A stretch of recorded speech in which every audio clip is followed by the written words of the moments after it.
Mon nom est Martin Thomas Côté en compagnie d'Alan Lévesque et Patrice Riverain et vous écoutez Les Injustes. Les ténèbres règnent sur le web. Trolls, fake news et instababe.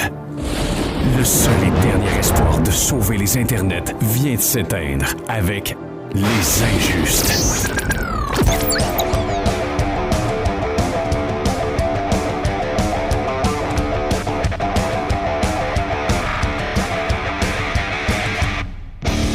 Hey! Salut les Injustes! Salut! Salut! Et vous êtes de plus en plus nombreux à être des injustes. Et ça, c'est le fun. On voit les stats, on regarde les gens qui nous écoutent. C'est toujours agréable de vous savoir avec nous autres, de savoir que vous attendez notre épisode. Des fois, on le met en ligne, puis déjà, on a une couple d'écoutes. C'est comme ça. Ça stimule, c'est le fun. Vous êtes de plus en plus nombreux à interagir aussi, à poser des questions, à nous partager vos passions. Et en passant, n'hésitez pas, on aime ça. Des fois, vous avez le temps de lire des choses ou de voir des choses qu'on n'a pas le temps de voir. On est juste trois quand même, là. Ouais, on est juste trois. Puis, à part Alan, on a tous une vie, fait que c'est difficile. Difficile de se mettre à jour avec tout ce qu'on a à voir. Fait que des fois, ça fait du bien d'avoir des Mais suggestions. je prends ça comme de la jalousie. Oui, oui. Ah, t'es tellement dedans. Oui, vraiment. Si je pouvais avoir autant de temps pour écouter et lire tout ce que j'ai à voir et lire. En passant, les boys, ma pile de lecture, ça n'avait pas de bon sens. Là. Je sais que j'ai publié des images là, et j'ai réussi en fin de semaine à genre mettre ma main dans la face de ma blonde pendant qu'elle me parle, puis juste la pousser pour que je puisse continuer à lire, pour essayer de passer au travail.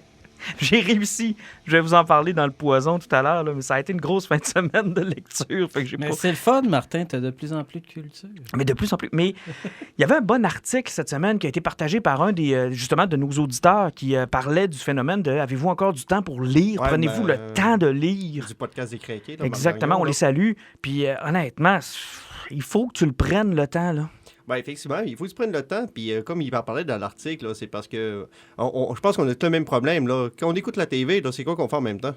Cellulaire. On gosse sur le cellulaire en permanence. Dès qu'il y a un bout qui est plate, qui nous accroche pas, on va gosser sur le cellulaire. Exact. Puis quand il y a un bout qui nous raccroche, on fait comme « Ah, shit, je l'ai manqué. » Puis là, tu recules de 10 secondes comme un innocent. Exactement. Puis quand je lis, mon cellulaire est proche de moi. Puis des fois, je vous envoie des photos de où est-ce que je suis rendu dans ma lecture. Puis il faut que je le partage tout de suite, le moment que je viens de lire, parce que c'est awesome. On n'est pas venu au monde avec cette technologie-là. Nous autres, imagine on est venu au monde avec ça.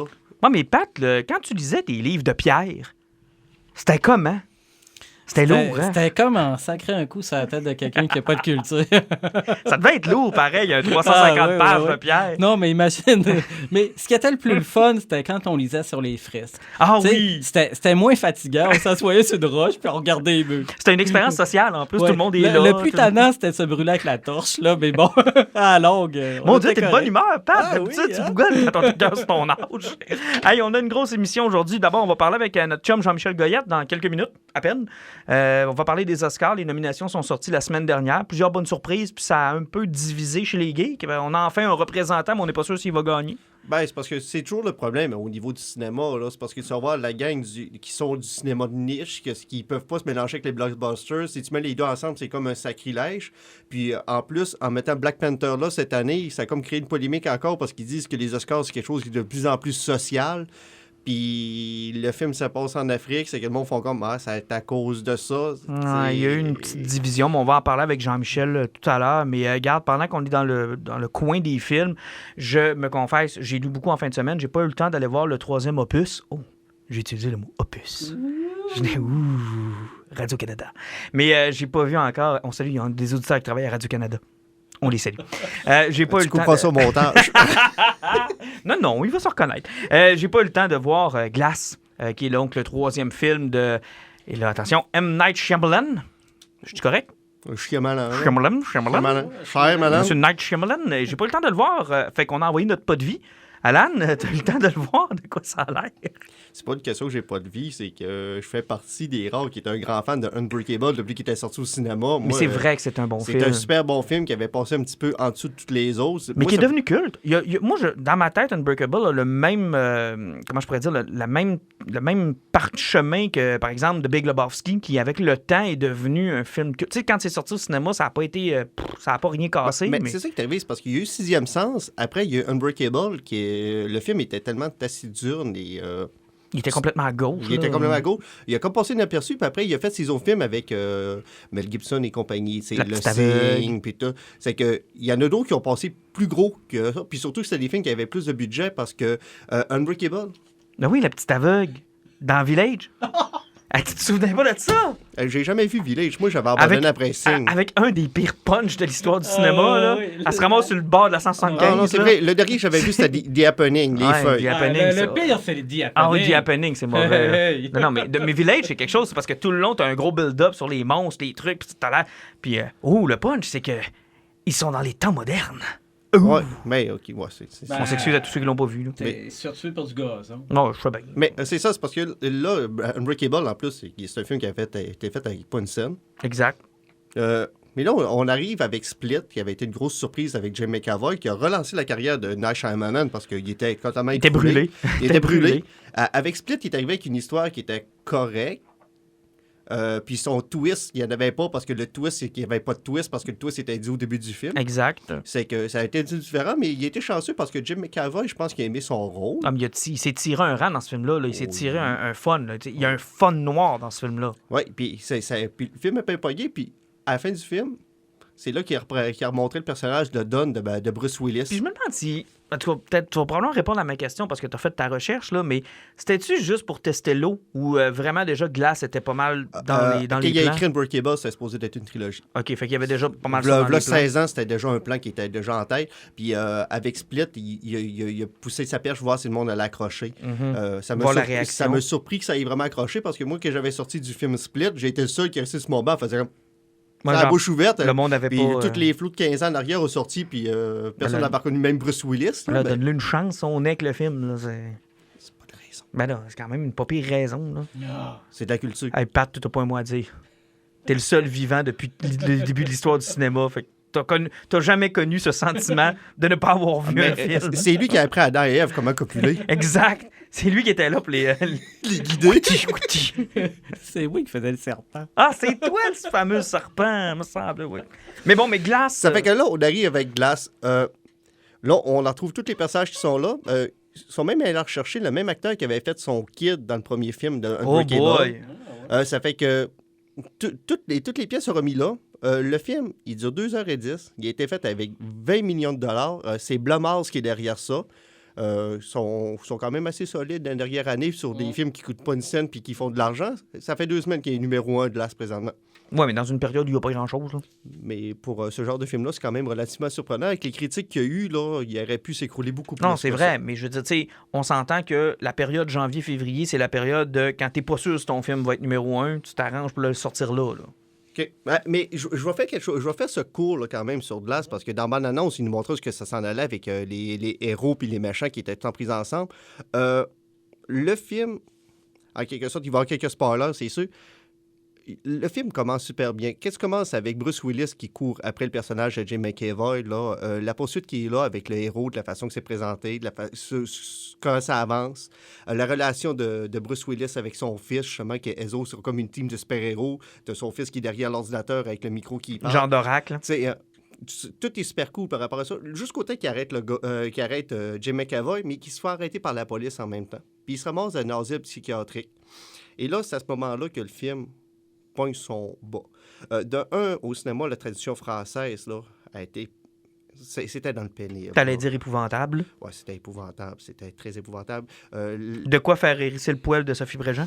Oui, et puis en plus, l'actrice qui ont pris faire la psychologue, là, hein, est pas super loin, haut dans son range d'actrice, puis la voix qu'ils ont mis dessus, là, hein, c'était tellement stoïque puis plate, là. Hein. Puis là, on embarque là, sur 1h25, au moins, d'asile, où elle essaie de faire croire aux personnages que c'est pas des personnages de BD. Puis le mot BD, elle dit 4 fois par phrase, puis elle le dit pendant 1h25. BD. BD, mais c'est pas juste 1h25 d'essayer de leur faire comprendre que c'est pas des vrais héros puis que les BD n'existent pas.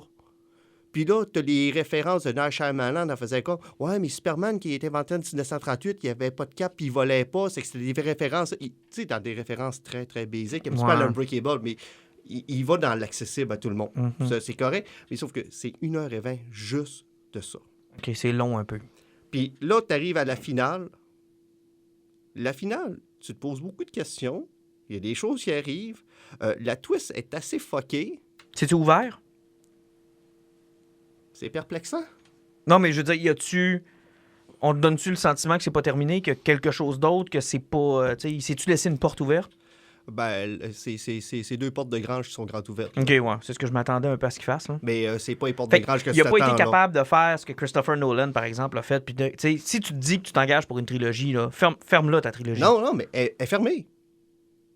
Elle est fermée ou t'es ouverte, Clan? Mais C'est toi qui l'as vu, c'est pas moi. Là. Mais c'est parce que je veux pas spoiler le twist. OK, non, spoil-le pas, mais... Ah, OK, ouais. Mais c'est parce que c'est fermé, mais tellement ouvert, OK? C'est tellement bleu que c'en est rouge. Mais c'est tout. Oui, Non, mais t'es c'est mort une de rire. twist. Mais c'est parce que, mettons que tu fermes ta porte de ton histoire courante, mais Mettons. t'en ouvres d'autres pour d'autres. OK, un genre de multiverse de possibilités. Exactement. Tu sais, Ok. c'est que tu fermes ton histoire, mais tout va d'autres choses. OK. Mais c'est ça, c'est parce que mais la twist, ça passe un peu bizarre, honnêtement. Là. Ok. Y a pas, j'ai vu beaucoup de personnes qui étaient mitigées là-dessus. C'était étrange. Mais c'est un film qui vaut la peine d'être vu. Mais le problème, 2h10, là, il aurait dû être 1h40. Je te pose la question, on attend le DVD ou on va en salle?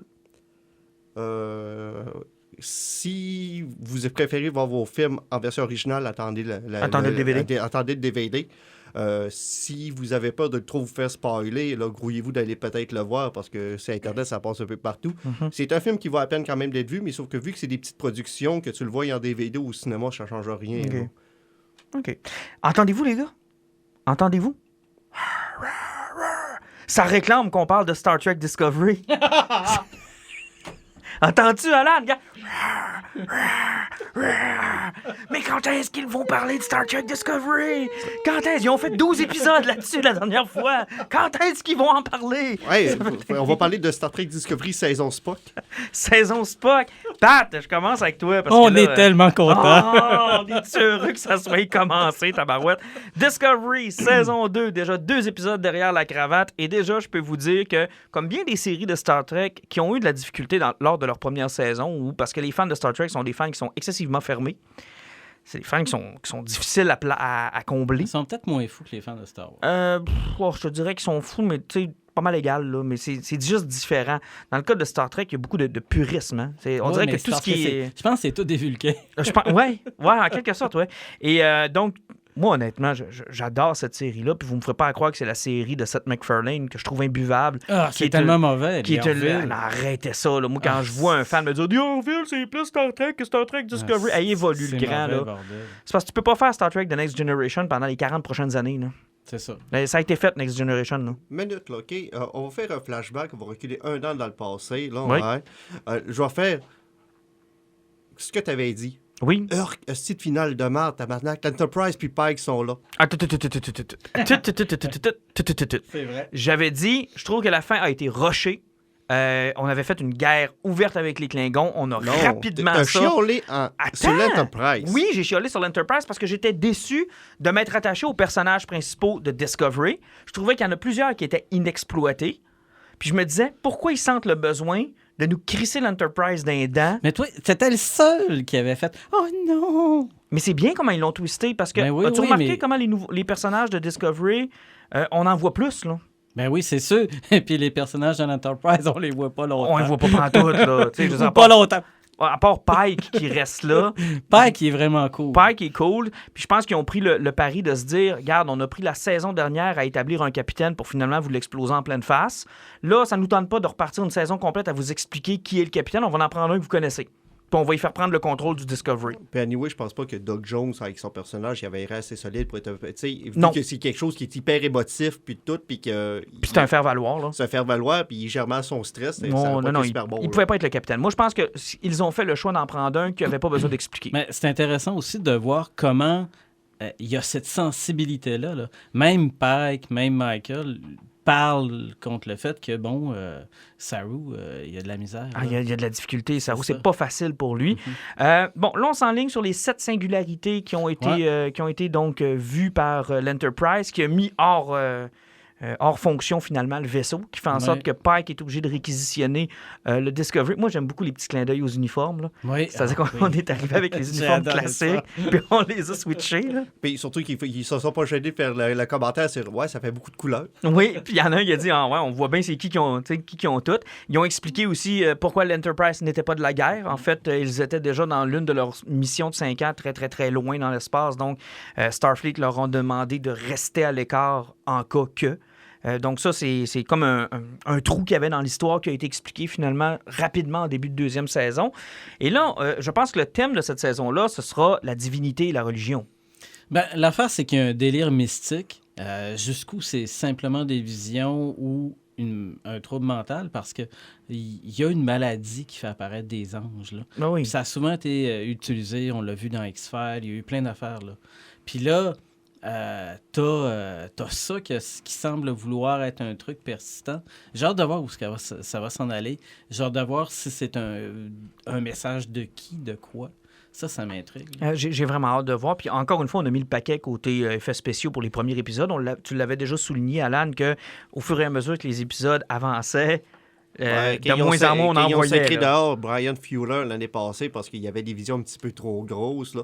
Mais c'est le problème aussi. C'était une première saison, puis il lançait CBS à All Access, puis il était en train de brûler tout le budget au grand complet, one shot. Sauf que là, ça semble être revenu parce que les images que moi j'ai vues, tu sais, je réécoutais les films d'Abrams hier parce que mon gars voulait les écouter. Puis tu sais, c'est presque la même qualité. Oui, effectivement. Puis même dans le deuxième épisode, sans vraiment trop spoiler pour Pat parce qu'il l'a pas vu, le shot d'astéroïde qui était là avec le vaisseau, fou, là. C'était beau la façon qu'ils ont réussi à virer ça.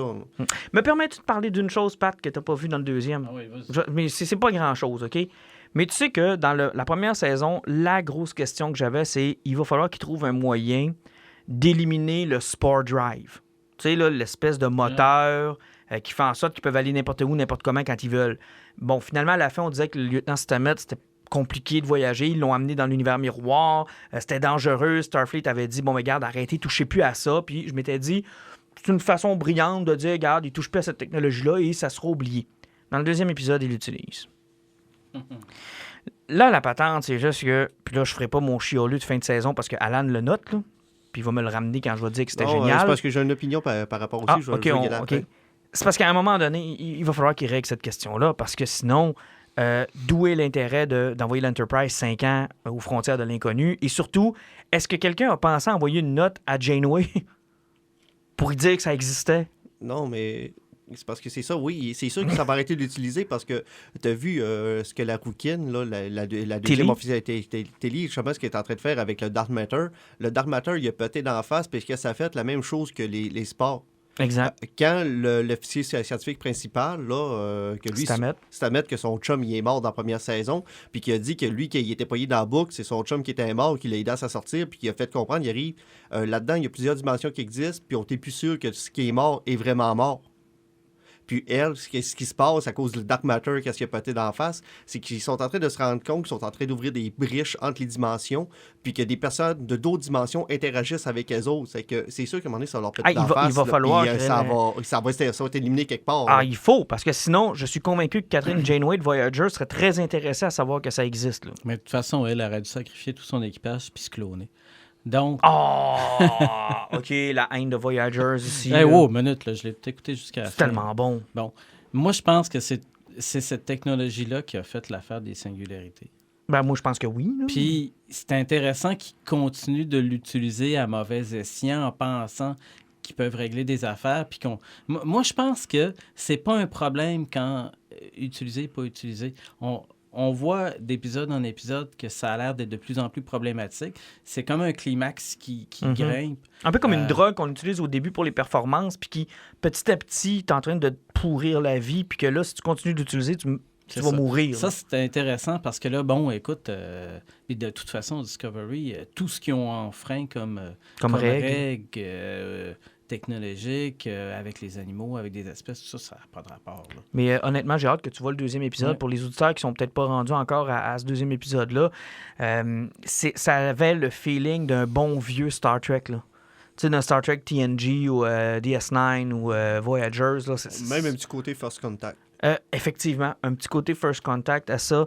Bien aimé cet épisode-là. Et tu remarqueras, quand tu l'écouteras, qu'on semble nous faire, en tout cas pour le début de la saison, une espèce de casse-tête où chacune des pièces qui est récoltée dans l'épisode précédent sert à avancer dans l'épisode suivant. Tant mieux. Et c'est vraiment intéressant.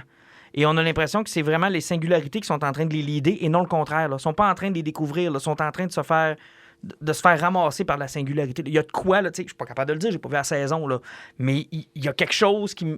Ils ont pris un astéroïde dans le premier épisode. Dans le deuxième épisode, l'astéroïde va lui servir à quelque chose. Ils ont récolté quelque chose d'autre qui probablement... Ben, effectivement, ils se font traîner par quelque chose, là, ben, possiblement une race extraterrestre, que peut-être du monde justement qui ont touché à cette technologie-là, puis que ça les a brûlés, puis ils veulent empêcher que ça se reproduise, là. Puis même au niveau du monde de la deuxième épisode, qui dit que c'est pas comme un feedback de la technologie qu'ils ont utilisé, le fait que ça soit arrivé là. Exact. C'est peut-être juste un feedback bizarre de ce qui s'est passé, mais ce qui m'a fait le plus peur, moi, quand j'écoute le premier épisode, là, c'est que on savait que Spock s'en venait dans la deuxième saison, mais il est toujours pas là. Non, ça fait 2 épisodes, il est pas là. Sauf que j'étais tellement écœuré d'entendre son nom dans le premier épisode, je me suis dit, dans la deuxième saison, là, ils vont-tu parler de Spock pendant 13 épisodes non-stop? Sérieusement, là, parce qu'à un moment donné, il faut passer par-dessus Spock. Oui, mais en même temps, c'est leur gros attrait. C'est un peu le problème que je visais avec l'Enterprise à la fin du premier épisode, de la première saison. C'est ce que je disais. Je disais, à un moment donné, si tu crées ta propre mythologie, cesse d'essayer de la vendre avec des choses qui ont pas obligé d'avoir un lien avec toi. Mais c'est parce qu'il avait déjà brûlé avec, dans le reboot avec Chris Pine. Tu sais, que les deux Spock de 2 générations différentes s'étaient recroisés à un moment donné. Je pense qu'il avait poussé à l'extrême ce qu'on pouvait utiliser de Spock. Oui, mais Spock, là, il est comme la seule fille dans l'univers de Star Wars. Spock, il est comme Godzilla. On n'a jamais trop de Spock. Spock est au centre de tout ce qui se passe dans l'univers. Les multi-Spock là, devraient s'allier. Puis c'est peut-être Spock qui parle à Spock. Il y a un univers de Spock. Ouais. Fuck it, il devrait rien ramener McCoy. Ah oui, McCoy. Ça manque de personnages cyniques toujours moribonds. C'est vrai que ça manque de Bones. Ça manque de Bones. Tu sais, un gars qui est toujours en train de grogner puis chialer sur tout. Ouais, quelqu'un qui a tout le temps une bonne réplique au bon moment. Il me semble que Starfleet, c'est tellement toujours trop positif que Bones était là pour le fun pour ça parce que lui, ça il tentait jamais. Mais tu vois, ma blonde me posait la question hier. Elle me disait, pourquoi tu tripes autant sur Star Trek? Parce que j'avais des étoiles dans les yeux quand j'écoutais ceux-là d'Abrams parce que j'aime beaucoup cet univers-là. Puis elle me dit, qu'est-ce qui te fait? Tu sais, ma blonde, des fois, elle a ses façons de faire, de me mettre en question. Puis elle me dit, pourquoi tu tripes autant? Je dis, ben, tabarnak, c'est un des rares films de science-fiction où l'humain est pas une hostie de merde. Ben, pas juste ça, c'est parce que... Où il y a du positif puis qu'il y a une lumière au bout du tunnel. Contrairement à tout ce qu'il peut y avoir de science-fiction comme à Star Wars, qui c'est du space opéra, ils vont dire, j'ai un hyperdrive, je vais sauter en hyperespace. T'essaieras pas de comprendre la science de ça. Tandis que quand t'écoutes un épisode de Star Trek, puis qu'il se passe de quoi, tu peux essayer de raisonner à savoir, c'est-tu plausible, puis comment ça pourrait se passer. Ah, tu vois, moi, c'est pas cet aspect-là que j'aime. Moi, c'est le vraiment côté qui est le fun de ça, c'est parce que c'est terre à terre, puis c'est basé quand même sur des théories qui sont plausibles. Moi, c'est vraiment l'aspect, là, c'est pas une dystopie. Tu sais, c'est pas Mad Max, c'est pas Matrix, c'est pas Terminator à la limite. Là. Ouais, c'est toute la philosophie de Roddenberry au niveau de l'humain qui collaborait, qui est génial. Là, c'est la philosophie qu'on va s'en sortir. Ben, c'est ça, surtout qu'avec notre monde cynique. Tu ris, mais ça me fait du bien de voir que, regarde, sais-tu quoi, il y a, dans les multiples possibilités d'un futur, il y a celle-là où les humains se sont pris en main puis ils ont un autre objectif. Oui, mais c'est facile. Pourtant, la solution de base pour régler le problème qu'ils l'ont là-dedans, là, dans la fédération, l'argent n'existe pas. Exactement, il n'y a pas d'argent. En n'ayant pas d'argent, tu n'auras jamais de problème pour régler n'importe quel problème parce que tes ressources sont illimitées et tant qu'elles sont présentes. D'ailleurs, dans First Contact, quand il l'explique, j'ai tout un pff. Yeah, right. Les humains, maintenant, leur motivation du travail, c'est d'améliorer les possibilités de l'espèce. Yeah, right. Hein? Je connais bien du monde à ma job qui ferait ça pour rien. Puis qui ferait ça uniquement pour l'avancement de l'humanité. Yeah, right. D'ailleurs, ce serait un maudit bon concept d'avoir une série de Star Trek qui se passe pas sur un vaisseau, mais qui se passe peut-être sur Terre, puis de voir comment ils vivent au quotidien. C'est quoi la vie au quotidien du monde dans la Fédération? Ouais, mais ils peuvent pas rester trop longtemps à terre. Il va manquer de chandail rouge. Dès qu'ils débarquent, il y en a toujours un qui meurt. S'ils passent 3 jours là... Ouais. Mais bref, on continue de suivre la série. Je pense que c'est bien parti pour la deuxième saison. Et oui, puis toujours disponible sur Space. Exact. Puis 1 heure après, Z Télé en français le même soir. Exactement. Puis vous pouvez l'enregistrer comme je fais. Moi, je l'écoute une fois en anglais le jeudi, puis je l'écoute avec ma conjointe là, en français parce que des fois, c'est technique. Hein? Puis, Puis c'est possiblement la seule série qui fait ça, autant pour le monde qui parle anglais ou bien qui parle français. La série est disponible en même temps pour tout le monde. ça, c'est vraiment le fun. merveilleux. ça. C'est vraiment le fun. Puis elle est vachement bien traduite. Vraiment. Et j'ai hâte de voir le retour de Captain Georgiou.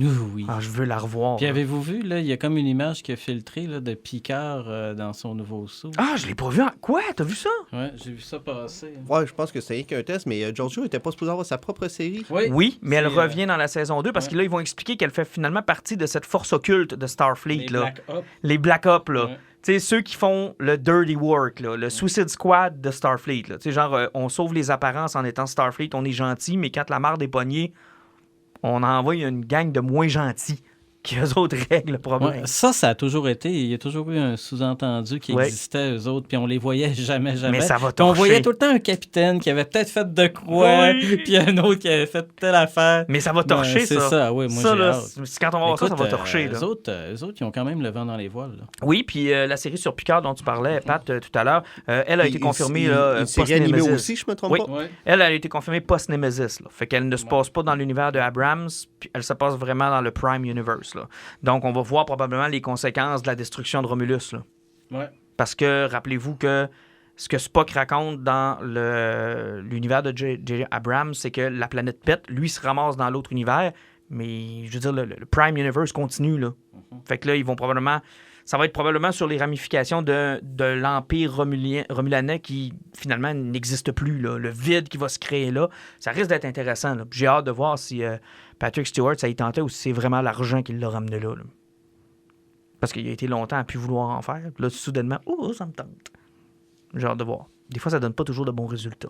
Ouais, faut pas être trop cynique. Là. Faut juste se dire encore plus de Star Trek. C'est du Star Trek. Les boys, la semaine passée, on a eu les nominations pour les Oscars qui auront lieu cette année, le 24 février. Et parmi les geeks, ça a fait la controverse. Puis on s'entend que habituellement, les films populaires ou les blockbusters, on les retrouve que très rarement. D'ailleurs, ça a pris quoi? Ça a pris 3 ans avant qu'on reconnaisse Peter Jackson et Lord of the Rings. En général, on les retrouve au niveau des effets spéciaux. Ouais, tout ce qui est technique, Tout ce qui est généralement, technique, c'est là qu'on les c'est retrouve. là qu'on va y retrouver. Là. Mais depuis quelques années, dans les catégories meilleurs films, on a étiré ça à une dizaine de nominations pour justement pouvoir intégrer quelques succès commerciaux pour donner l'impression que finalement, ça fait partie de la game. Et évidemment, chez les geeks, ce qui a fait énormément réagir, c'est que, surprise, peut-on le dire, parce que chez les Golden Globes, il y avait eu à peu près la même chose, mais Black Panther s'est faufilé dans la liste des meilleurs films. On va en parler de ça, mais aussi de tout ce qui est autour des Oscars et des différentes nominations qu'ils ont eues dans la dernière semaine avec notre spécialiste du cinéma, Jean-Michel Goyette de la page La Passion du film. Monsieur Goyette, bonsoir. Bonsoir, les gars. Surprise ou pas de voir Black Panther dans cette liste-là? Écoute, si on prend dans l'ensemble, oui, je pense que c'est une surprise. Par contre, ça faisait quand même un petit moment, là, je veux dire, depuis qu'on a la saison des Oscars qui a débuté, puis un peu la saison des remises de prix. Je veux dire, le film avait un hype, ça c'est sûr, là, au niveau des diverses associations de critiques. Là. Il a fait le top 10 de plusieurs associations assez réputées. Fait qu'écoute, honnêtement, c'est pas vraiment une surprise. À mon niveau, là. Mais c'est quoi la véritable chance d'un film commercial ou de ce qu'on appelle en langage un blockbuster comme Black Panther de remporter une statuette de meilleur film? Écoute, en fait, on sait jamais, là, mais je veux dire, comme je parlais précédemment, il y a des indicateurs, pareil, qui nous laissent croire qu'un film va avoir un potentiel ou non. Écoute, Black Panther, je te dirais, c'est chances sont assez minces. Là. Ça serait vraiment surprenant. Il peut pas se battre. Avec un année relevé comme cette année. Oui, puis il peut pas se battre contre Roma là, en ce moment. Là. Non, c'est ça. sûr Puis, que Cuaron va tout ramasser. Oui, il y a des bonnes chances, mais la course est quand même assez ouverte. Là, je dirais, on parle de Roma, là, c'est sûr qu'il y a Roma, nominations. Ouais. Mais par contre, on est dans une année où c'est quand même assez ouvert, je te dirais. Il y a quand même pas mal 3 candidats qui peuvent... Vice avec Christian Bale, des trucs comme ça, ouais.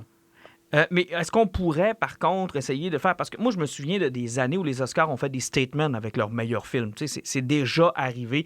Est-ce qu'on pourrait en profiter, par exemple, pour faire un statement et, malgré que l'Académie considère que c'est pas le meilleur film, de le mettre là pour envoyer un message à l'industrie ou un message à l'auditoire comme quoi, regarde, premier film afro-américain avec un cast complet d'afro-américains dans un domaine qui est très, très, très blanc habituellement, soit le film de super-héros, ou juste de reconnaître le film de super-héros comme étant peut-être un véhicule qui peut avoir une valeur. Est-ce qu'on pourrait tenter de faire ça? Déjà, à mon avis, je veux dire, le fait que le film ait cette nomination, c'est déjà un statement de la part de l'Académie. Fait que, tu sais, je pense qu'au final, tu sais, qu'il gagne ou non, c'est sûr qu'il va y avoir des nominations, je veux dire, probablement des Oscars au niveau technique, là. Ouais, mais justement, mais tant qu'à faire un statement, là, t'es pas obligé d'y donner le score pour le meilleur film. Tu y donnes pour le costume si tu respectais la culture africaine, tout simplement. Là, tu y vas, ils ont respecté la culture, ils ont respecté le look, tu y vas avec tout simplement le score des costumes. Non, effectivement, comme je dis, moi, je suis d'accord avec vous autres. Ces chances, je veux dire, pour la catégorie principale, c'est, à mon avis, très nul. Puis le statement que l'Académie a fait, c'est de le mettre en nomination. Là, tantôt, on parlait justement on voit peut-être de plus en plus des films populaires qui se faufilent, je veux dire, dans les nominations, surtout depuis qu'on est passé de 5 à 10 nominés au niveau de la score du meilleur film. Mais c'est ça, moi je pense que ces chances sont minces, mais il reste que c'est quand même un statement de l'Académie là, d'avoir mis ça. Je pense que le gros statement de l'Académie, ça va être de faire gagner un film de Netflix. Puis ça va être une gifle à l'industrie, puis encore à la sortie des AMC, puis c'est cinéma aujourd'hui qui rejettent la diffusion de Roma dans leur salle. C'est là qu'il va avoir... parce que l'industrie du cinéma a subi une mutation qui n'a pas de bon sens là, dans les dernières années. Puis j'ai l'impression que c'est ça qui va faire la différence. Parce que si on prend Black Panther puis qu'on veut avoir quelque chose qui est du côté de la communauté afro, tu as Black Klansman de Spike Lee qui est là, qui cartonne quand même assez fort puis qui torche pas mal au niveau du scénario. Là. Non, ça c'est vrai, tu as absolument raison. Là. Mais écoute, c'est vrai que je veux dire, au niveau, là, tu parlais de Netflix, je veux dire, c'est l'année de la consécration pour Netflix.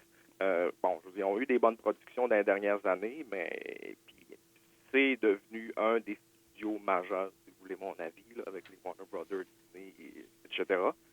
Mais par contre, ce qui manquait à Netflix, c'était la reconnaissance de l'industrie. Puis inévitablement, ça passe quand même par cette fameuse cérémonie des Oscars. Là. Mais dis-moi, Jean-Michel, là, quel est le véritable objectif des Oscars? Est-ce que c'est de donner peut-être un rayonnement à un film qui n'a pas eu grand public ou qui n'a pas eu le succès escompté dans une salle de cinéma en lui donnant un prix de pouvoir avoir une deuxième vie, ou c'est véritablement de récompenser l'excellence? Normalement, c'est supposé de récompenser l'excellence. Mais tu sais, je veux dire, le processus de nomination des Oscars, je veux dire, c'est fait par des humains. Je veux dire, c'est fait par des membres de l'industrie. Il y en a grosso modo 8000, je veux dire, membres de l'industrie qui votent pour les Oscars. Fait que, inévitablement, je veux dire, chaque personne, c'est pas quelque chose de très cartésien, le cinéma, je veux dire, c'est un art. Fait que, c'est évalué par des personnes avec leur sensibilité et tout. Fait que c'est sûr que, je veux dire, pour certaines personnes, je veux dire, cette année, Black Panther, c'était dans les meilleurs films. Je veux dire, puis, tu sais, si on y va au niveau des blockbusters, il y avait pas vraiment mieux que c'est fait. À mon avis, là, si vous voulez, mon avis très personnel. Là. Oui, on va donner ton adresse après pour tous ceux qui ont trouvé qu'il y avait une bonne année de super-héros. Vont pouvoir t'écrire personnellement s'ils veulent. Mais y a-t-il d'autres surprises parmi les nominations qu'on devrait peut-être surveiller durant cette soirée-là? C'est sûr. Il y a toujours des surprises. Il y a toujours des films qui sont snobés. Mais au final, je veux dire, il y a un certain nombre XYZ de nominés qui sont dans les diverses catégories. Là. Mais moi, je dirais, c'est sûr, les deux grosses surprises qu'on a au niveau de la catégorie du meilleur film, c'est sûr Bohemian Rhapsody et Black Panther. Oui, effectivement, Bohemian qui risque d'avoir quelques problèmes avec encore les niaiseries qui sont sorties sur Bryan Singer dans la dernière semaine. C'est qu'il risque peut-être d'être un peu plus boudé, là, mais... Ah, ça c'est sûr. Puis c'est probablement, en tout cas, si vous voulez mon avis bien personnel, un des plus faibles du lot. Là. Bon, effectivement, vu que c'était juste un biopic qui était très, très romancé. Un là, grand donc, clip vidéo. Là. Ouais, Je veux dire, ils se sont même pas cassés la tête de la dernière scène. C'est presque image par image le spécial. Ils n'ont même pas respecté l'ordre chronologique de tout ce qui s'est passé aussi. C'est juste pour que la trame sonore fit, là. Non, effectivement. Sinon, au niveau des autres surprises, Roma, c'est pas une surprise. Par contre, au niveau des prix d'interprétation, il y a 2 actrices qui sont en nomination. C'est des actrices non professionnelles. Bon, regarde, c'est pas une question de snobisme, là, mais on s'entend que l'Académie, c'est un milieu qui est extrêmement renfermé. Puis de voir 2 acteurs non professionnels qui sont à leurs premières expériences en termes d'acting professionnel, de se faire nominer dans ces catégories-là, je trouve que c'est quand même assez une grosse surprise. Sinon, il y en a qui s'est faufilé au niveau de l'Oscar du meilleur réalisateur, Paweł Pawlikowski. Écoute, il est sorti complètement du champ gauche. C'est un réalisateur polonais. C'est lui qui a réalisé Cold War. Cold War n'est pas en nomination pour l'Oscar du meilleur film, mais lui s'est faufilé une nomination pour L'as-tu meilleur vu? réalisateur. Non, je l'ai pas Ok, vu. Écoute, ok. c'est pas sorti encore en région. Là. Ça Ok, va probablement ouais. sortir en 2028. Là. Ouais, mais c'est pour ça que je dis que des fois, tu sais, quand ça peut être aussi un outil de marketing, les Oscars, souvent dans des régions comme la nôtre, par exemple, quand un film va gagner plusieurs prix, souvent on va en profiter pour y faire une deuxième ronde de salles de cinéma. Puis là, des fois, ben, c'est l'occasion pour des régions plus éloignées comme la nôtre de pouvoir avoir accès à ces films-là. Ben exact. Regarde, nous autres, la semaine passée, à Alma, la semaine passée, il y a 2 semaines, on a eu Vice là, qui est sorti, alors que c'est un certain bout qui est sorti. Puis on peut faire un genre de petit pont entre ma première chronique qu'on a eu ensemble avec le box-office puis les Oscars. Mais c'est ça, je voyais les chiffres aujourd'hui, là, puis presque toutes les nominés Roma, The Favorite, The Star is Born ont toutes eu un bond très significatif de leur box-office ce week-end. Ben, ça devient une outil de découverte aussi là, pour des gens qui voient ça et qui disent je les ai pas vus, ces Exactement. films-là. Là. Exactement. Tu sais, quand on parlait que les films aux Oscars, quand les nominés sortent, ils ont une deuxième vie. Moi, j'appelle ça des legs, là, avoir des gens. Il y a inévitablement une deuxième vie qui s'est faite ce week-end. Puis en plus, le nombre de salles a augmenté. Probablement que les studios, Justement, pour là, les remettre dans plusieurs salles. parlant des films qui ont des bons, là, toi, je sais qu'à toutes les années, avec ton groupe Facebook, tu vas faire certainement ton pool encore cette année. Oui. Si on veut se mettre à jour, là, puis on veut réussir à avoir des films qui sont intéressants, là, justement, pour les Oscars, toi, en tant que fan fini de films, et surtout, là, c'est quoi tu nous conseilles, puis qu'est-ce qu'il faut voir, là? Tu peux passer tout de suite par-dessus Roma. Je pense que tout le monde sait qu'est-ce que se passe d'Alfonso Cuarón, là. C'est que c'est ton gros fantasme depuis 2 ans, je pense. Ben, j'aime bien Cuarón, là, mais je vais être franc avec toi que Roma, j'ai vraiment pas aimé. Là. J'ai pas accroché. Ben, ça, c'est un classique. C'est un classique film Netflix, ça. C'est que c'est souvent trop lent. Ils ont soit des problèmes de réalisation quelque part, là, mais... Moi, ça me surprend de ne pas avoir vu Bird Box dans meilleurs effets spéciaux parce que, écoute, là, Sandra Bullock, c'est quelque chose, là. Elle a été faite à l'ordi ou je sais pas trop, mais... Man, ça. j'étais sûr que tu allais faire une joke sur l'explosion. J'étais là, ils vont pas là. Non, pas l'explosion, ça c'est correct, on sait que c'est une vraie, mais la face à Sandra Bullock, là, ça mérite. Écoute, je sais pas si c'était le motion capture ou encore c'est sa chirurgie qui est ratée, là, mais c'est quelque chose, là. C'est pour ça qu'il n'y avait pas de monstre dans le film, c'était Sandra Bullock.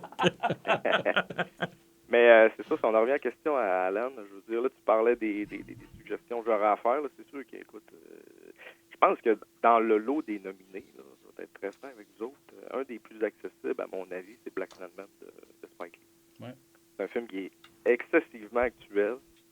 Puis, je veux dire, c'est pas un film qui est hyper contemplatif. Je veux dire, on est pas mal dans la narration, puis dans une histoire qui est quand même ancrée dans une époque qui était assez monstrueuse pour les Afro-Américains, là, mais je trouve que ça coule bien comme film. Honnêtement, c'est pas mal un des... moi, ça fait mon top de cette année, là, mais je pense que c'est pas mal un des films que je conseillerais le plus, qui est le plus accessible du lot. Là. C'est sûr qu'un film comme Bohemian Rhapsody, qui est un biopic, c'est toujours très accessible pour tout le monde, là, mais c'est sûr que dans le lot là, des films comme Roma et The Favorite de Yorgos Lanthimos, c'est pas le genre de film que je conseillerais à tout le monde. Là. C'est assez niché, là, je veux dire, de quoi comme film. Là, Moi, je ferais une mention spéciale aussi là, pour le Best Live Action Short avec Fauve, le film québécois. Moi, je l'ai vu, ce film-là. Là. Oui. C'est tout qu'un coup de masse d'en face, ce film-là. Là. Il est assez trash, là, assez prenant. Là. Est-ce qu'il a des chances de partir avec la statuette, Jean-Michel? Ou... Écoute, là, je vais être franc avec toi, là, je veux dire, dans les catégories majeures, je suis quand même assez calé, mais au niveau des courts-métrages de fiction, je suis pas vraiment calé. C'est des films qui sont très difficilement accessibles. Par contre, justement, j'ai une petite note par rapport à ça, par rapport à Fauve, là, mais il est disponible sur Vimeo. Il est disponible un peu partout. Là. Moi, je l'ai vu d'une projection avec les courts-métrages. Ah, ça, c'est intéressant, par exemple. Ça nous permet de l'avoir vu puis de pouvoir un peu faire nos cheerleaders pour quelque chose qui est québécois, dans le fond.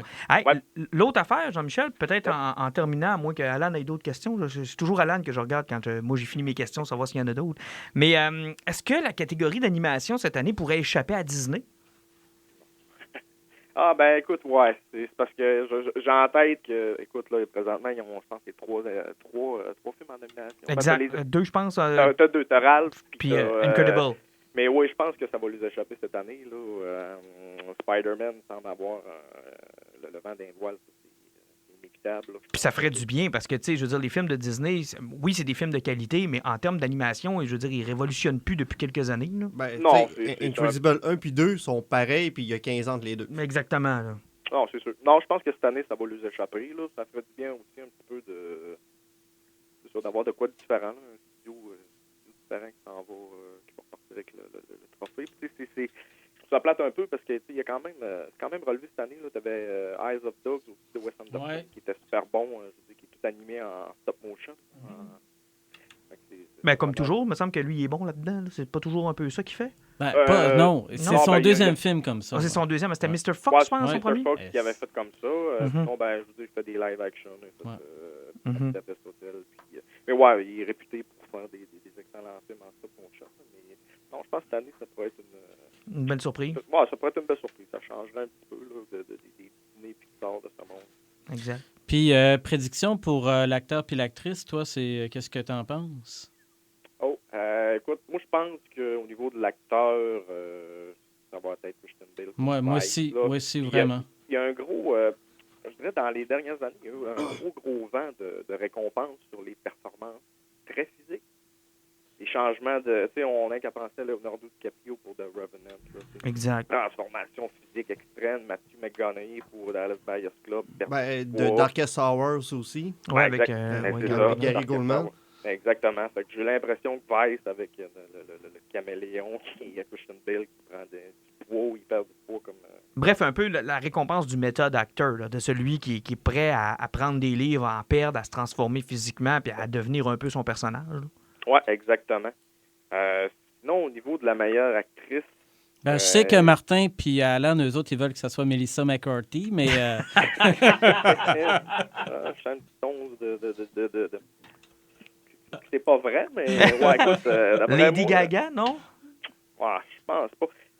Tu sais, au début de la saison des Oscars, on aurait dit qu'il y avait un gros vent pas de sympathie, mais A Star is Born avait le vent d'un voile, là, ça allait super bien. Puis ça, je sais pas, ça commence à... Ils ont un peu moins le beat, là, dernièrement. Ben, ils n'ont pas essayé de remonter le beat, là, hier à Las Vegas, qu'ils se sont pointés sur scène, justement. Oui, ils ont essayé de donner un souffle, là, ouais.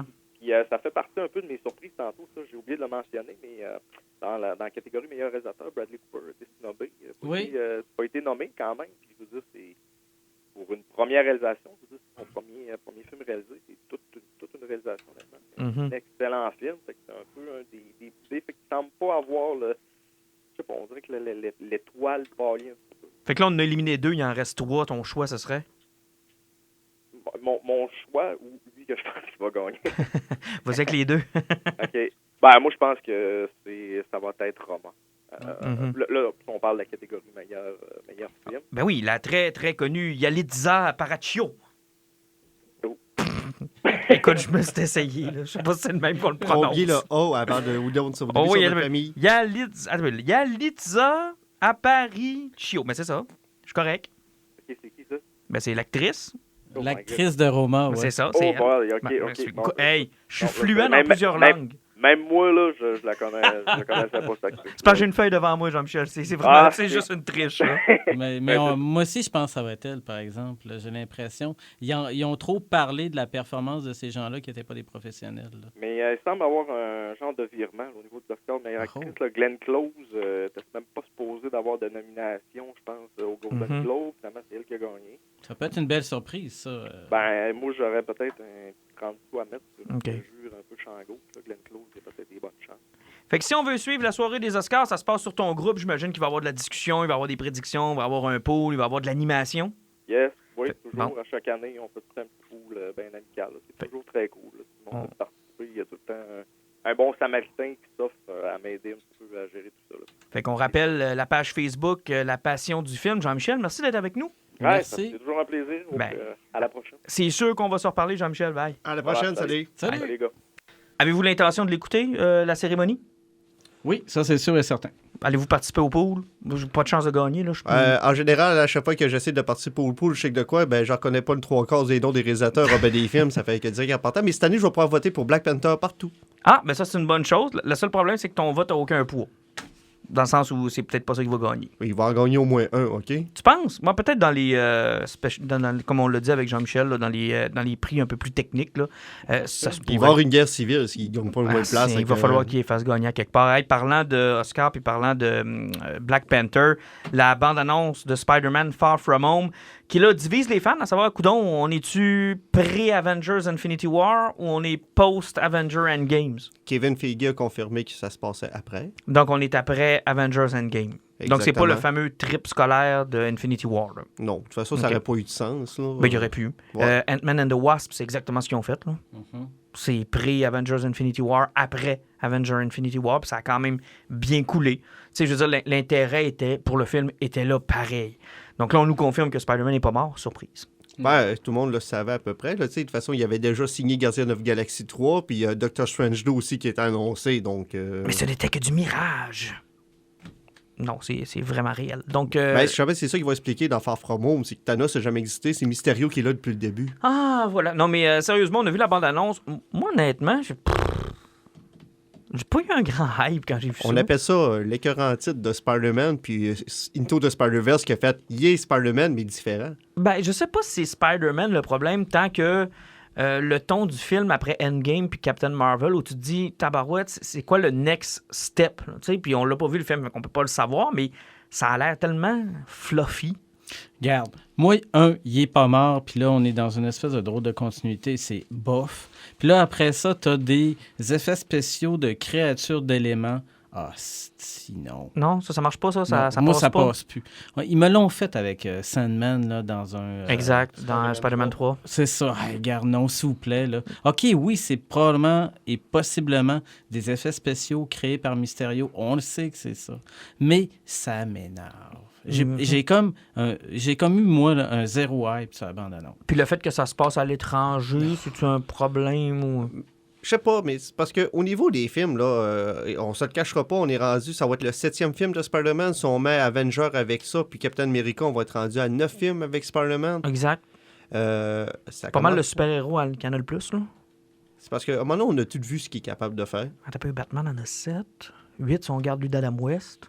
Ouais, mais Superman en a 4. Batman, ils ont le mérite d'être tout inégal. Oui, oui. Tandis que Spider-Man, on a tout vu faire à peu près toutes ses passes possibles avec ses toiles. Ça a toujours été super cool. Mais là, ça se passe à Londres.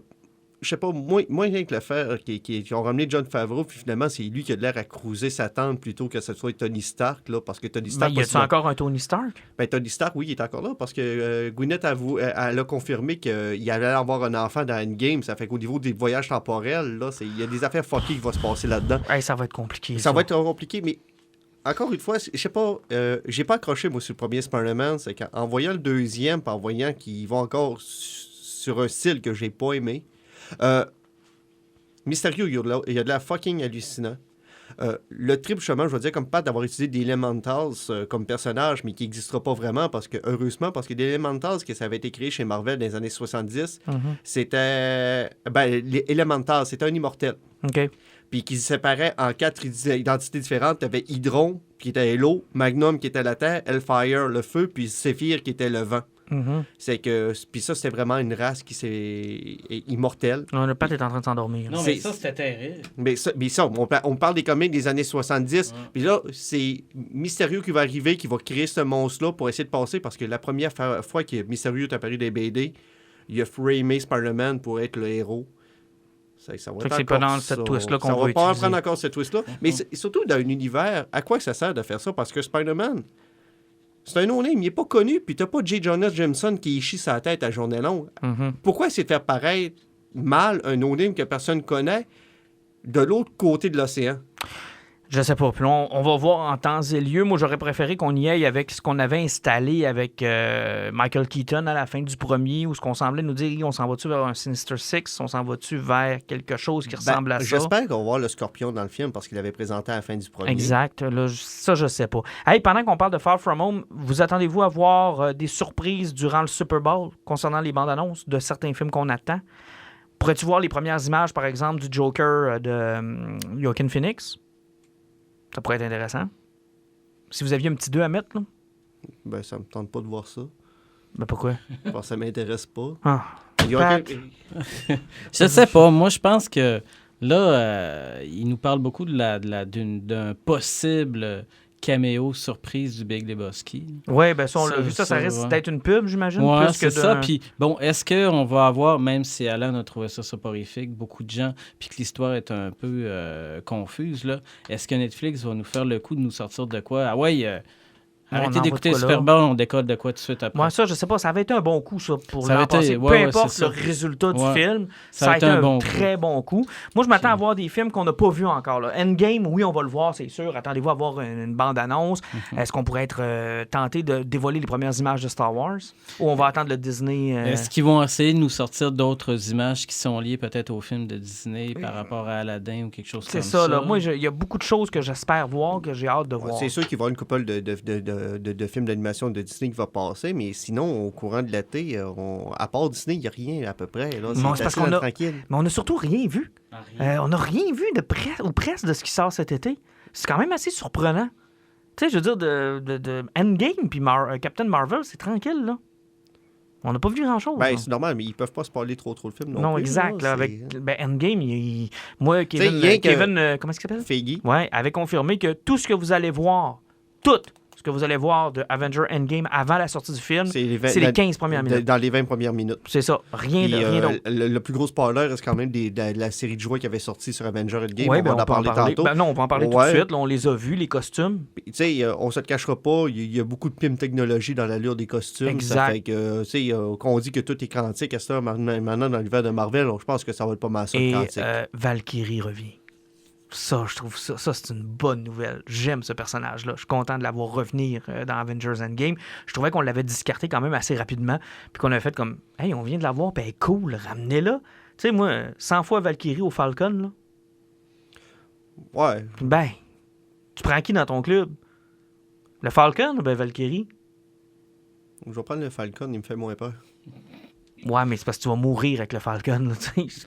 Moi, je vais prendre Chuck Norris parce que la figurine du Captain America ressemble à Chuck Norris. C'est vrai qu'elle ressemble. Mais on a vu les costumes, puis assurément, ça risque de donner quelques indices. Hey, en terminant, parce que le temps file, les amis, je regarde ça tranquillement, puis je vais nous laisser du temps pour parler un peu de poison. Vous avez beaucoup de choses.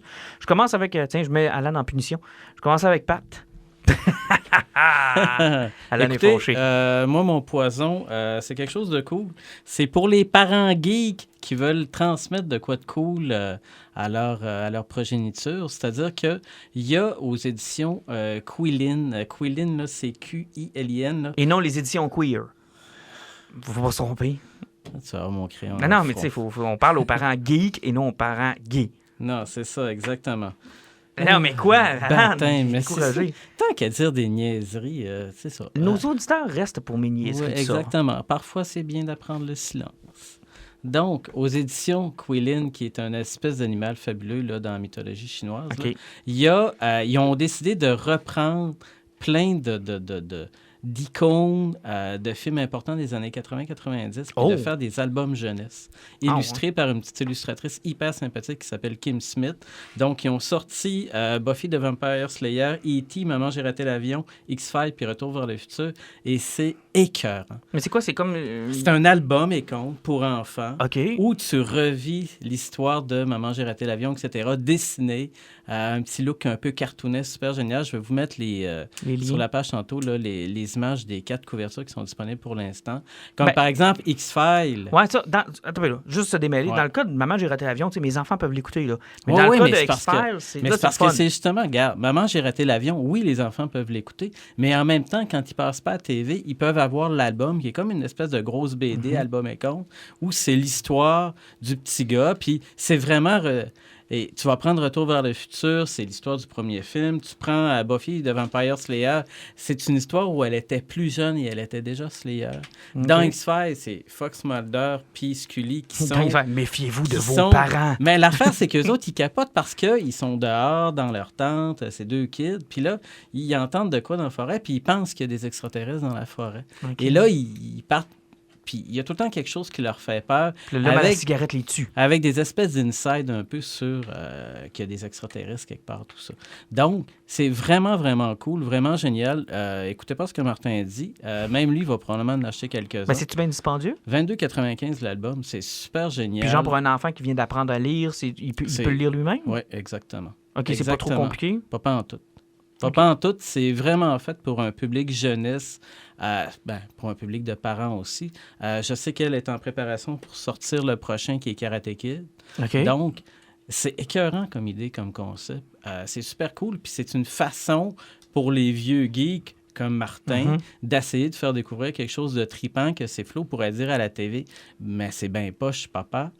Parce que probablement qu'ils doivent te le sortir une ça couple de m'arrive, fois. là. Ouais. Et là, ils vont arriver, puis ils vont regarder l'album, ils vont triper sur l'histoire, ils vont peut-être s'intéresser autrement à ce que toi, te faisait triper quand tu étais plus jeune. Est-ce que le prochain numéro, c'est Deep Throat? Non, c'est Karate Kid. Ah! Écoute, c'est tant qu'à me faire chier. C'est bien envoyé. Non, mais... Mon crayon, il vole vite aussi. Non, mais il pourrait faire ça Le pour téléphone. intéresser les enfants à ce que papa geek aime écouter le soir quand maman geek est couchée. Tu sais, il y a la télécommande volante de l'identifier.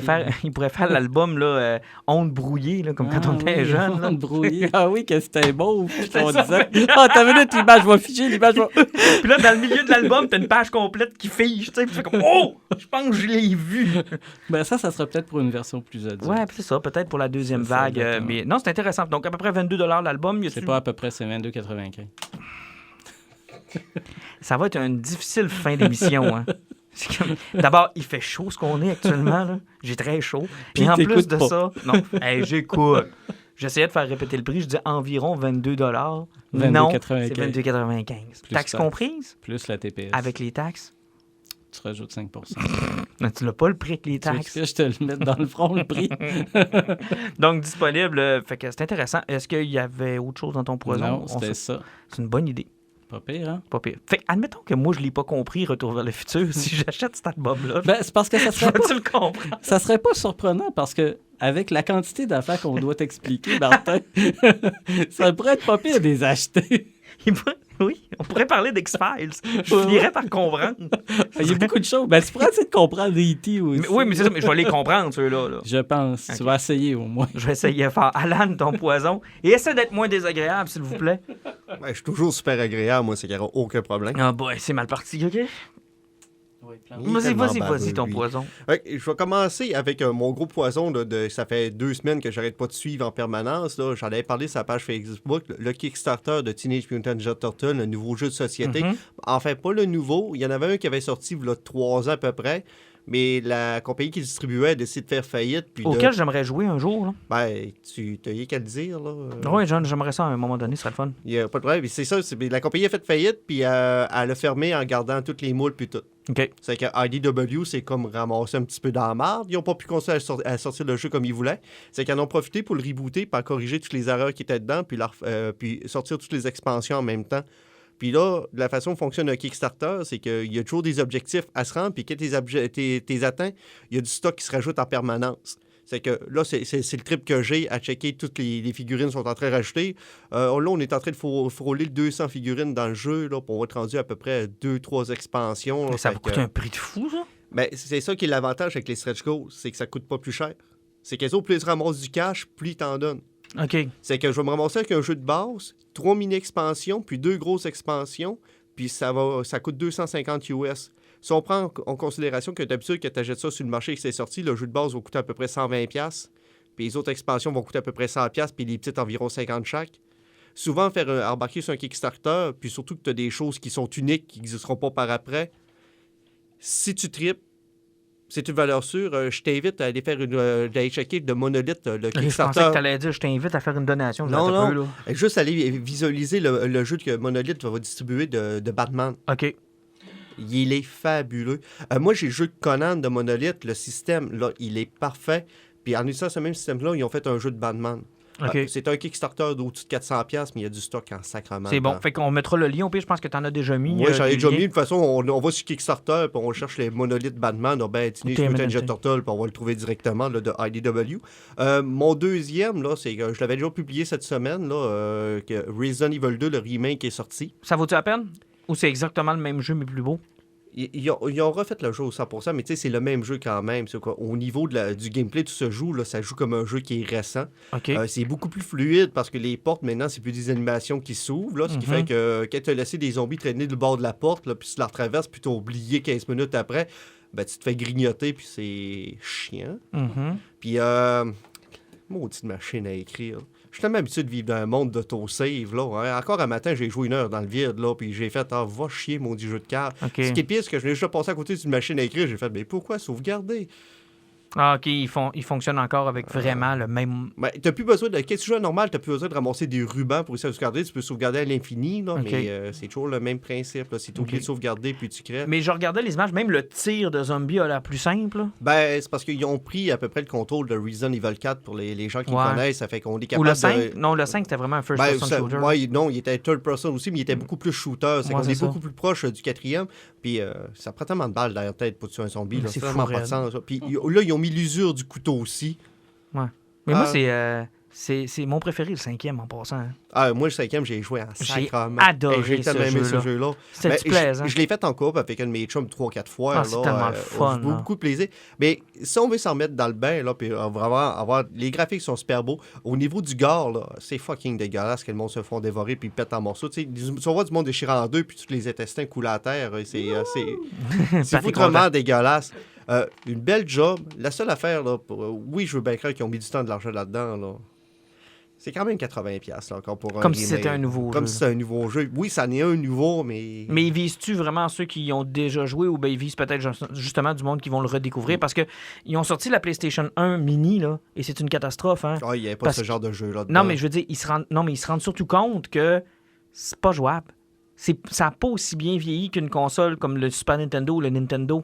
Il n'y a pas d'intérêt à jouer à ces jeux-là. Les ou jeux de presque, Capcom là. à l'époque, là, c'est à peu près comme tu essaies de jouer à un vieux Devil May Cry. Les plans statiques, où ce que le fond là, le décor était statique, puis quand tu traverses l'écran, là, ben, le contrôle de tes croix va rester selon le plan qui était avant. C'est que tu avances, puis ton cerveau ne comprend pas qu'il faut que tu conserves peser à droite pour aller à gauche vu que tu as changé, mais c'est Il n'y a pas d'intérêt. Tu sais, je veux dire, j'ai rejoué à GoldenEye récemment. Là. c'est plus aussi le fun. Hein? Ça marche pas. Ben, c'est pas aussi c'est parce que c'est pas aussi Non, ça répond plus autant. Ça marche pas. Puis on dirait que ces jeux-là ont de la difficulté à persister dans le temps. Tu sais, je veux Mais dire, je ça pense leur que prend ça a des été remakes. l'idée de faire le remake à 100%. Le Ouais, ils Resident ont Evil quasiment 2. pas le choix. Puis ce qui est le fun, c'est qu'ils ont respecté le jeu. Le jeu, il est pareil. Mhm. Ça fait que au moins, c'est ça. Si tu gardes ta nostalgie, Puis t'as une tu amélioration. as une amélioration. Puis ça augmente même le niveau de difficulté du jeu parce que les ennemis, il faut vraiment que tu les vises dans la tête, cette fois-là. Exact. Et sinon, c'était ton dernier? C'est pas mal mon dernier parce que je parlerai pas de Punisher parce que je vais mourir sur Ouais, place. t'as pas l'air d'avoir aimé ça. Bon, je vais y aller avec les biens. Commencer avec Age of Apocalypse. J'ai passé au travers. Enfin. Enfin, hey, ça a été long, là. Mais c'est une Christie de brique, Pat. Là. Je sais que toi, tu l'avais suivi à l'époque, en 1874, numéro par numéro. Puis moi, je l'avais compris. Oui, toi, tu l'avais compris parce qu'on t'a laissé beaucoup de temps entre chacun des numéros. Puis il y avait beaucoup de monde qui le lisait en même temps, fait que ça a dû t'aider. Moi, j'étais seul.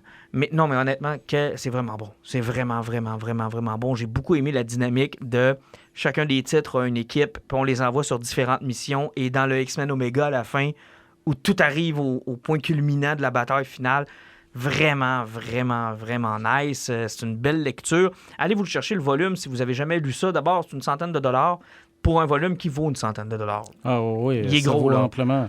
Moi, je me souviens quand j'avais acheté tous les numéros, c'était débile. Là. La qualité graphique, la qualité de l'histoire, tout ça, c'était absolument génial. Ah, c'est Puis malade.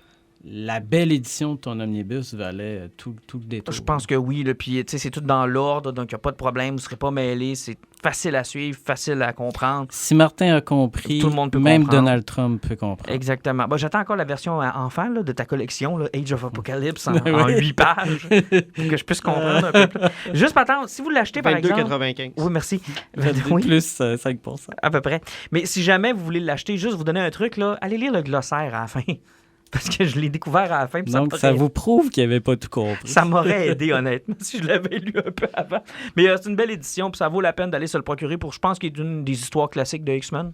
On peut dire ça comme ça. Ben, c'est une histoire classique de X-Men, mais le gros avantage, c'est que vu que c'est une dystopie, là, puis qu'il était rendu un petit peu mêlé dans X-Men, il avait décidé de créer un nouvel univers à partir de zéro, puis même de créer des nouveaux personnages. Fait que même si vous n'avez pas beaucoup lu de X-Men, mais que vous connaissez un peu ces personnages-là, vous allez les redécouvrir à partir de zéro avec des nouvelles origines au grand complet. Ah, puis vous allez vous attacher assez rapidement. Là. Ça prend pas beaucoup de temps pour avoir beaucoup de fun avec les personnages qui sont là. Évidemment, il y a beaucoup de personnages. À un moment donné, t'en viens à... OK, lui, c'était qui déjà? Parce que, tu sais, mettons, tu prends un numéro de X-Factor, mais avant que tu retombes sur le deuxième numéro d'X-Factor, t'as lu, genre, 8 autres numéros, là. Ben, c'était ça quand tu as acheté Ben, le c'est numéro. ça. Mais tu sais, je veux dire, après ça, là, tu sais, je veux dire, en termes de continuité sur la quest, des fois, c'est difficile, tu sais, de te dire, ah oui, eux autres, c'est vrai, eux autres sont poignés là. Non, mais eux autres, ils ont conservé justement cette Exact. continuité-là parce que c'était des événements, quand ça sortait mensuellement, qui arrivaient simultanément, donc ça fitait. Ouais, mais je trouve ça intéressant. Ouais, et intéressant. Puis là, tu as lu ça. Maintenant, ta vision de Scott Summers. Ça a été une révélation pour beaucoup de monde. Là. Tu sais, tout le monde qui chialait sur ce personnage-là.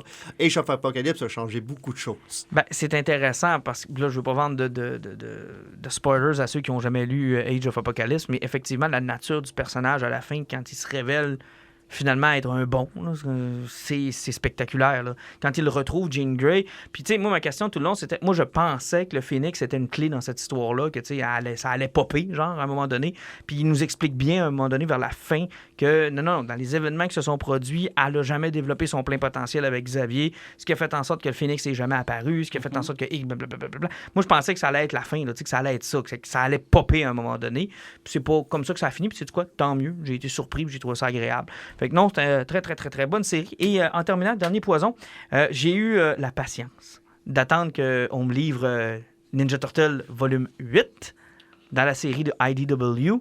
Et rappelez-vous ce que je vous avais dit à propos du volume 7, il y a quelques épisodes de cela, ça m'avait déçu. Je trouvais qu'il n'y avait pas grand-chose qui avait avancé. Je me demandais où est-ce qu'on s'en allait avec ça. Écoute, volume 8 règle tous les problèmes. Là. C'est une ride, mais tellement le fun et tellement agréable. Il y a encore beaucoup de choses qui sont en statu quo. On voit pas Splinter du volume, là. 0, 0, 0, 0, 0, il est pas là, là. Donc ça, sur ce front-là, ça avance pas beaucoup. Mais pour tout le reste, et attention, là, la série de Bebop et Rocksteady, c'est probablement l'une des plus belles choses que j'ai lues dernièrement, où ils scrapent le multivers, mais d'une façon monumentale. Ils sont tellement cons, ils sont tellement imbéciles, ils scrapent le timeline, le multivers, tout ce qui est connu. Écoute, ils sont tellement innocents. À un moment donné, ils sont 28 versions d'eux autres mêmes. Dans le même frame, dans le même timeline. Ils sont tellement cons, là. Ils sont tellement cons, là. Ouais, ça me surprend pas. La première fois qu'ils sont à peu près qu'ils sont apparus puis qu'ils ont fait leur premier combat, le seul réflexe qu'ils ont eu, ils ont fait on va faire tomber le building. Puis une fois qu'ils ont fait tomber le building, ils ont réalisé qu'ils avaient tué leur chef. Ouais. Ouais. Mais il a allumé 10 minutes plus tard. Là. Ouais, mais attends de les voir avoir le... Parce que là, ils se rencontrent des versions d'eux autres qui n'ont pas été mutées. Donc, dans le temps, ils retrouvent des versions d'eux autres pas mutées. Et ils ont comme génial plan d'aller les faire muter. Mais genre 4 ou 5 ans avant tout ce qu'on connaît de l'univers de Teenage Mutant Ninja Turtle. Et ils se plantent dans le mutagène et les deux mutent ensemble. En un seul personnage. Man, c'est tellement con, là. Ça n'a pas de bon. Ils sont tellement caves. Écoute, il y a un moment donné, ils partent dans le futur, puis ils arrivent du passé, puis ils se rentrent dans le cul. En voiture. Écoute, fait que là, ils sont pognés. Écoute, c'est tellement con. Ils sont tellement caves. Puis ça, c'est rien ce que je te raconte là. Je te garde tout le spoiler de la série. C'est 7 numéros. Ils commencent le volume avec ça. Puis quand j'ai reçu le volume, puis j'ai vu qu'ils commençaient avec ça, je me disais, il va falloir que je me tape une mini-série qui a peut-être pas de lien avec l'histoire plus générale de Teenage Mutant Ninja Turtles. Ça va être long de passer à travers ça. Au contraire, là, ça a été le plus gros fun a été dans ces 7 numéros-là. Ensuite, Teenage Mutant Ninja Turtle Universe embarque. Donc, il y a seulement 2 issues dans tout le volume de la série générale. Le reste, c'est du Universe. Là. Fait que là, on est en train de prendre du rattrapage tranquillement, pas vite, en espérant que les volumes sortent de façon un peu plus rapide. Là. J'aimerais ça. Ben, comme je t'ai dit, ils sont rendus à peu près à 5 séries qui roulent par mois. C'est une Teenage Mutant sur TMNT. C'est que si on considère que chaque volume, c'est quoi? C'est à peu près 25 numéros par collection. À peu près 25-26. C'est qu'on peut dire qu'à tous les 8 mois, Excuse, Pat, il dit que c'est 22,95 numéros. 24 et 10 avec les taxes. Mais ça va aller plus vite. Oui, ça va certainement aller plus vite. Puis, tu sais, là, à quel numéro tu es rendu dans la série principale? 62, 63. Puis là, présentement, dans le dernier preview, il annonçait le numéro 92. Fait qu'on avance. On est presque à jour quand même, malgré tout. Là. Ah, on avance tranquillement. Puis je sais qu'il y a des auditeurs qui nous ont écrit à savoir c'est quoi cette série-là. N'hésitez pas. Là. IDW font l'espère bel job. Puis si ça vous intéresse, là, présentement, ils ont annoncé que Transformers était rebooté. Là. Oui. Leur série principale vient de terminer, puis ils rebootent Transformers. C'est que si ça vous tente de vous embarquer là-dedans, là, c'est le mois prochain ou dans 2 mois, là, Transformers recommence. Excellent. Messieurs, bonne fin de soirée, puis à la prochaine. Bonne fin de soirée. Bonne fin de soirée.